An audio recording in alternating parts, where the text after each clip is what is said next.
क्या था इसका डायरेक्ट? भैया जी, the master of power base. हाँ, द मास्टर ऑफ पावर भाई बेस। मैंने कहा था कि सार्जन का टार्जन बना देगा, तो ये सच्ची बात है कि मेरठ के छोटे छोटा डीजे हो चाहे बड़े से बड़ा हो, वो सार्जन का टार्जन ही बना देगा। क्योंकि हमारे यहाँ कंपटीशन लेवल और उधर के का अलग है। जितना वहाँ पे साउंड पूरी यात्रा टेस्टिंग यात्रा करके खुलने तक बजता है, उतना हमारे यहाँ पहली टेस्टिंग में बज जाता है।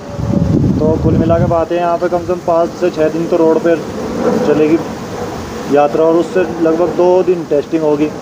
तो यहाँ का और वहाँ के में धरती आसमान का फ़र्क है।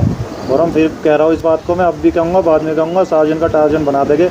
और हम साथ में सार्जन के साथ साथ टार्जन उसका ही बना देंगे जो उनसा डीजे वाला उसे सपोर्ट करने को कह रहा, और जो जगह जगह कहता फिर रहा बातें अलग अलग, उसको भी हमारा चैलेंज है। जिस दिन वो हमारा नाम ले देगा उस दिन हमारा उसका नाम ले देगा ऑनलाइन आके, ठीक है।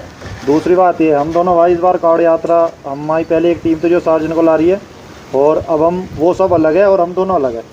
तो जाहिर सी बात है कंपटीशन तो होना है। जब पार्टी तो हो गई है अब एक में से, तो मैं और शिवम अब अलग हो गए और पार्टी अलग है, और बाकी खुला कंपटीशन, खुला चैलेंज है। देखो बजना ना बजना तो ऊपर वाले के हाथ में। यहाँ पे आओगे तो ट्रोले पर लगाना, नहीं तो आपको मान्यता ही नहीं है यहाँ पे। जैसे CBSE को अगर कोई स्कूल ऑल इंडिया कहीं भी हो, उसका हेड ऑफिस दिल्ली में है, मान्यता प्राप्त यहाँ से है। अगर आप डीजे को इस मेले में ला रहे हो तो मान्यता प्राप्त आपको जब होगी इस कॉम्पिटिशन में, जब आप ट्रोले पर लगाओगे।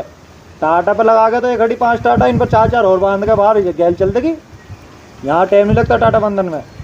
तो आपसे अनुरोध है सार्जन साहब कि आप अपना साउंड जो भी ला रहे हो ट्रोले पे लगाओ। जब पता चलेगा आप क्या दीवार खड़ी करके अपने नीचे ही खड़ा करके, जहाँ पे सार्जन साहब आपकी बेस खत्म होती है ना, वहाँ से तो यहाँ के ट्रोलों की, हमारे एक राउंड डीजे की नहीं, जितने भी मेरे यात्रा में ट्रोले पे साउंड लगेंगे, जहाँ पे आपकी बेस खत्म होती है वहाँ से उनकी शुरुआत होती है। ये कहावत हमारे यहाँ सार्जन भैया, आपको ही कहना चाहता हूँ मैं।